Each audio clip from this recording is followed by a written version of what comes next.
Hey drip droppers, I'm doing voiceover today because I was paint pouring with a bad cold. You know me, I can't stop pouring. A cold doesn't slow me down, but today I'm pouring on a Bob Newhart album.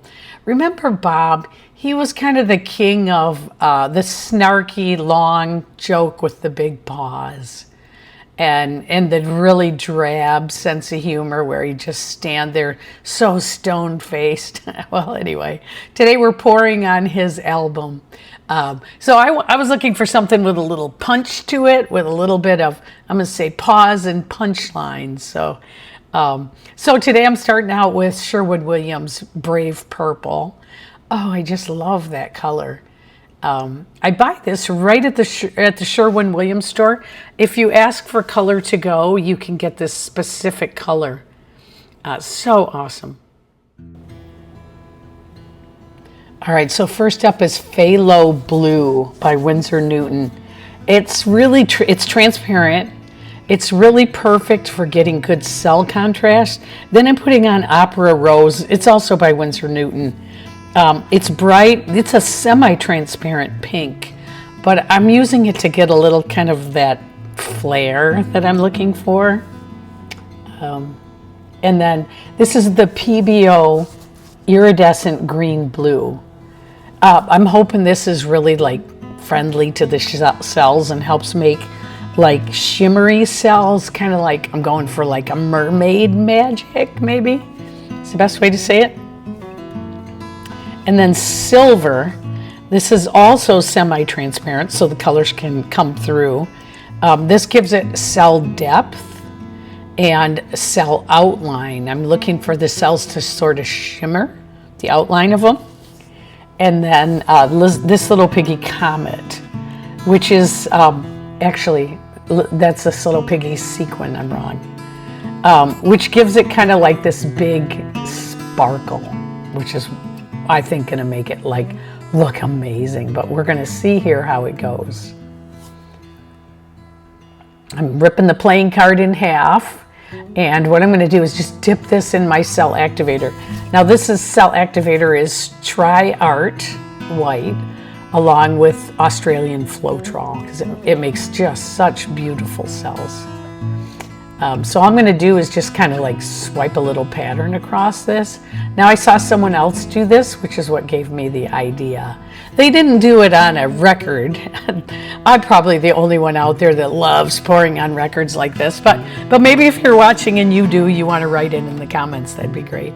By the way, if you haven't liked and subscribed, gee, I would love it if you could do that. Just watching my content, liking and subscribing really helps the channel. Which is funny to say that I've got a YouTube channel. I'm 64 years old. Like, who starts a YouTube channel at 64? I don't know. But I'm retired and I'm a business person. And so I love to do this. So here, I'm just spinning it out. I'm just moving it around on the, when I pick it up and move it like that, I'm just kind of spreading it out more on the record and getting it flowing better. But I've got to get some of this paint off, otherwise the paint will crack. So here I'm just kind of doing a little lift and drag to add a little bit more flair. This is such a beautiful color combination. As I'm watching it come up, I'm like, oh, this is just stunning. Just love it. Love it, love it, love it. So another lift and drag here. These are just palette knife techniques you can learn. If you haven't taken the SheleeArt Bloom class yet, that is a great place to learn how to get the paint to do some of these things. Her classes are amazing.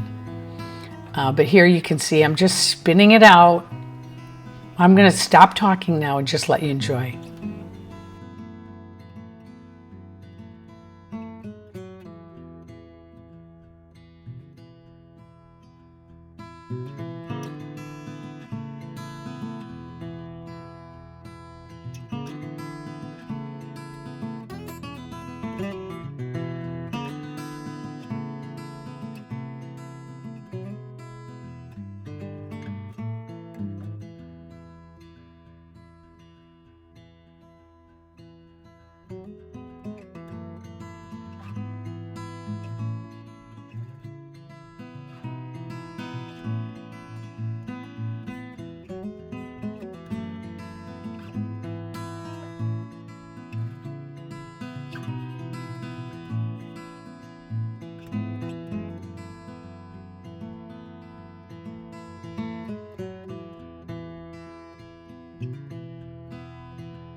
Okay, so maybe this isn't exactly Bob Newhart-ish, which I think would be come out a little darker with a little more punch.